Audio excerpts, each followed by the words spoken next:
नवं वादळ पुन्हा एकदा मैदानात उतरले। मराठ्यांच्या एकजुटीची मशाल हाती घेऊन मराठ्यांचा एक नवा सरदार नव्या जोमानं मैदानात उतरले।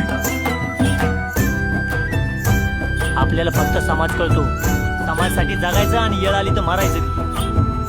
95% शाळा कॉलेज हे मराठा समाजाच्या लोकांची आहेत आणि मराठ्यांच्याच गरीब पोरांना ऍडमिशन भेटत नाही। तो कोण अडलंय नेमकं? आरक्षणाशिवाय पर्याय नाही मनोज भाऊ। आरक्षण जर आपल्या हक्काचं असेल ना तर भेटलंच पाहिजे, जर नाही भेटलं तर वरबाडून कसं घ्यायचं ते मराठ्यांना चांगलंच माहिती।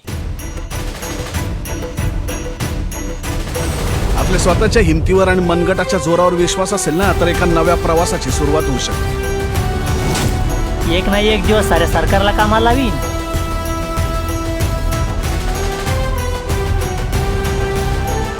मराठी एकत्र येणार आणि या मराठी मातीत भगवं वादळ उठणार आणि ते वादळ अडवायची धमक कोणाच्यात नसन।